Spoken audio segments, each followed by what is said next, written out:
இப்போ வந்து கடக லக்கணம், கொஞ்சம் பேசாதிருங்கம்மா. கடக லக்கணம், 2ஆம் இடத்துல வந்து ராகு, 8ஆம் இடத்துல வந்து கேது, 9ஆம் இடத்துல குரு, 10ஆம் இடத்துல வந்து சந்திரனும் சனியும், 11ஆம் இடத்துல வந்து செவ்வாயும் சுக்கிரனும், 12ஆம் இடத்துல சூரியனும் புதனும். இது கிரகத்தினுடைய அமைப்பு. 2வது சாரங்கள் சொல்கிறேன். லக்கணம் வந்து சனி சாரம், லக்கண அதிபதி வந்து கேது சாரம், ராகு கேது சாரம், கேது ராகு சாரம்.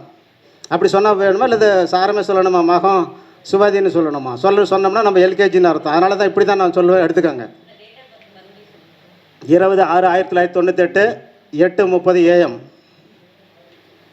அதுக்கு அடுத்தது 9ஆம் இடத்துல குரு சுயசாரம், 10ல் இருக்கக்கூடிய சந்திரன் வந்து கேது சாரம், சனியும் கேது சாரம்.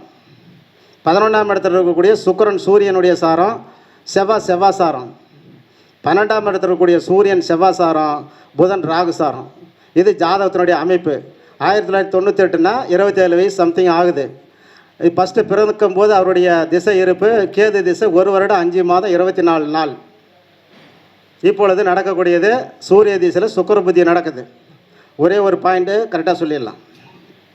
சின்ன சின்ன பிட்டுகள்லாம் சொல்கிறதுன்னா, 2ஆம் இடத்துல ராகு நிற்கிறாரு, அவர் கேது சாரம் வாங்கியிருக்கிறாரு, கேது 8ல் நிற்கிறாரு. 8ஆம் இடத்த பலனை அவர் 2ஆம் இடத்துக்கு அனுப்புவார். 2ஆம் இடத்தினுடைய பாவகம்லாம் டும் ஆக போகுது. அப்போ கண்ணுக்கு பல்லுக்கு வைத்தியம் பார்த்தீங்கன்னா எல்லா இலவும் பார்த்தாச்சுங்கிறாங்க.